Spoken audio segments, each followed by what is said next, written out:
আবারও গণবিক্ষোভ চালাচ্ছেন ছাত্র জনতা। গণবিক্ষোভে যা বললেন সার্জিস আলম।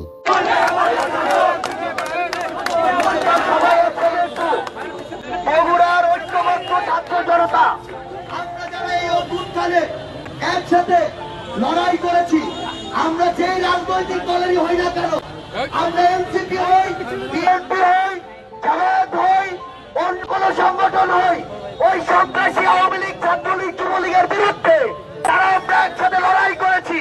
তাদেরকে আবারও ঐক্যবদ্ধ ভাবে সন্ত্রাসী সংগঠন, গণহত্যাকারী সংগঠন আওয়ামী লীগের বিরুদ্ধে দাঁড়াতে হবে।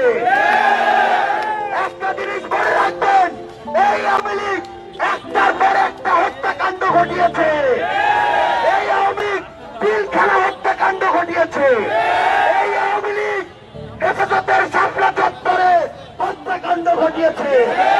এই আওয়ামী লীগ 24 জুলাই অভ্যুত্থানে হাজারের অধিক আমার ভাইকে হত্যা করেছে। তারপরে ওই খুনি হাসিনা এবার আর দালালদের বিন্দু মাত্র অনুসূচনা নাই। আমরা কষ্ট করে বলি, আমরা যারা ফ্যাসিবাদ বিরোধী লড়াইয়ে ঐক্যবদ্ধভাবে লড়েছিলাম, আমরা আবার ঐক্যবদ্ধ ভাবে ওই আওয়ামী লীগের বিরুদ্ধে আমাদেরকে যুদ্ধ ঘোষণা করতে হবে। আমরা একসাথে জন দিতে পারবো? এই বগুড়ার মাটি আমরা কামাতে পারবো? এই বগুড়াকে বিগত 16 বছর ধরে সবচেয়ে বেশি বৈষম্যের শিকার করা হয়েছিল।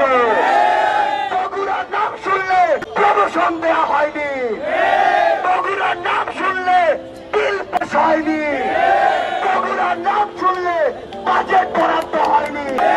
আমাদের ঐক্যবদ্ধ ভাবে যেভাবে আমরা অগাস্টে লড়াই করেছি, প্রায় লড়াই করেছি, সেভাবে এই সন্ত্রাসী আওয়ামী লীগের বিরুদ্ধে আমাদের লড়াই ঐক্যবদ্ধ ভাবে অব্যাহত রাখতে হবে।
আওয়ামী লীগের ওই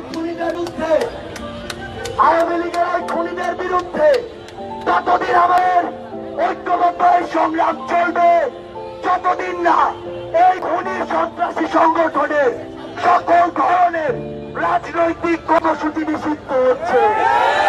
ততদিন পর্যন্ত আমাদের লড়াই চলবে। আমরা বিশ্বাস করি বগুড়ার এই সংগ্রামী জনতা তাদের লড়াই অব্যাহত রাখবে। ইনকিলাব জিন্দাবাদ।